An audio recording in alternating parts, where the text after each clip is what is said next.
ఋషిపీఠం విస్తరిస్తున్న దశలో ప్రస్తుత సాంకేతిక పరిజ్ఞానాన్ని కూడా వినియోగించుకోవడం జరుగుతుంది.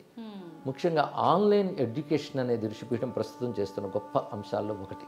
దీనికి ఋషి విద్యాభ్యాసం అని పేరు పెట్టారు. ముందే చెప్పినట్లుగా మన విద్యల దేశం అని అవగాహన నేటి తరానికి కలిగించడం కోసం ఈ ఋషి విద్యలు అంటే నిజానికి భారతీయ విద్యలు వాటిని అందించడం కోసం విద్యాభ్యాసం ప్రారంభించాం.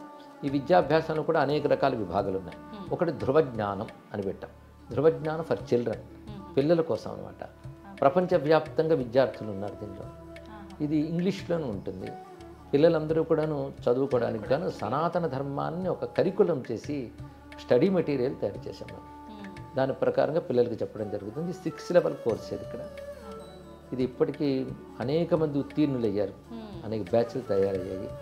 అది సంతోషించదగ్గ విషయం. ఇందులో అధ్యాపకులు వాళ్ళందరూ స్వచ్ఛందంగా చేస్తున్నారు. ప్రపంచవ్యాప్తంగా ఉన్నారు అధ్యాపకులు. ఇది ఇంగ్లీష్లోనే ఉంటుంది. ఇది కేవలం శ్లోకాలు పాఠాలు చదవడం కాకుండా ఇందులో మన సంస్కృతి సంబంధించిన జ్ఞానాంశములన్నీ బోధించడం జరుగుతుంది. అదేవిధంగా భారతీయ చరిత్ర, పరంపర, అసలు చరిత్ర ఇది చెప్పడం జరుగుతుందమ్మా. అలాగే రామాయణ భారతాల గురించి నిజమైన అవగాహన ఇందులో కల్పించడం జరుగుతుంది. కేవలం స్టోరీలు చెప్పడమే కాకుండా అది ఎలాగ అప్లై చేసుకోవాలి అనే దాన్ని కూడా చెప్తున్నాం. అలాగే పర్సనాలిటీ డెవలప్మెంట్ కూడా మన సంస్కృతి ఎలా సహకరిస్తుందో కోర్సులుగా చెప్పడం జరుగుతుంది. ఆనందకరమైన అంశం ఏంటంటే ఇందులో చదువుకున్న పిల్లలు చక్కగా భాషను ఉచ్చరిస్తున్నారు, సంస్కారాలు నేర్చుకుంటున్నారు. అది ఆనందించదగ్గ అంశం. అంతేకాదు ఇప్పుడు తరంలో ఐక్యూ చాలా బాగుంది కనుక వాళ్ళు చక్కగా గ్రహించడమే కాకుండా తిరిగి ప్రజెంట్ చేస్తున్నారు. అందుకే ఈ పిల్లల కోసం రామాయణాన్ని ఒక ప్రత్యేకంగా తయారు చేసి వాల్మీకి రామాయణం ప్రధానంగా పెట్టుకుని రామాయణ ఫర్ యంగర్ జనరేషన్ అని చేస్తే అది వాళ్ళ ఆధ్వర్యంలో మంచి పుస్తకంగా కూడా విడుదలైంది.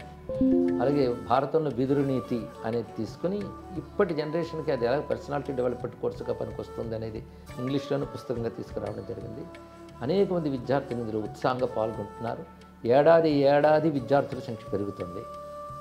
ఇది ఆనందించదగ్గ అంశం. ఇది ఒక విభాగం. ధృవజ్ఞానం అని పేరు పెట్టాం మేము. ధ్రువుడు చిన్నవాడే కదా. ఎందుకంటే సనాతన ధర్మం పెద్దవాళ్ళకి రిటైర్ అయిన వాళ్ళకి అనుకుంటాం. కానీ సనాతన ధర్మంలో హీరోలు అందరూ చిన్నపిల్లలే. ప్రహ్లాదుడు, ధ్రువుడు, మార్కండేయుడు, ఋషులందరూ చిన్నవాళ్లే కదా. అది పురాణం. చరిత్రలో చూస్తే ఆదిశంకర భగవత్పాల్ వారు ఆయన బాల్యం నుంచే మొదలుపెట్టి యువకుడిగా చేశారు. అలాగే వివేకానంద వీళ్ళందరూ వృద్ధులు గారు కదా. కనుక సనాతన ధర్మం అంటేనే ప్రతి మానవుడికి అవసరం. బ్రతికే వాళ్ళ కోసమే ఆధ్యాత్మికత అంటూ ఉంటాను నేను. బ్రతుకున్న వాళ్ళ కోసం, బ్రతకవలసిన వాళ్ళ కోసం. అందుకోసం నిజమైన జీవితం ఆధ్యాత్మిక జీవితమే. మిగిలినవన్నీ కూడాను అజ్ఞాన జీవితాలే. ఆధ్యాత్మిక జీవితం అంటే చేతిలో దీపం పెట్టుకుని నడవడం. ఆధ్యాత్మిక లేని జీవితాలు అంటే చీకట్లో నడవడం. ఆధ్యాత్మిక సరైన దిశని నిర్దేశిస్తుంది, మార్గాన్ని చూపిస్తుంది. అందుకే ఆ విధంగా మన పెద్దలు అలాగే చెప్పారు. ఇప్పుడు అందుకోవడం కూడా అందుకుంటున్నారు. అది ధృవజ్ఞానం ఆ విధంగా విజయం సాధిస్తుంది.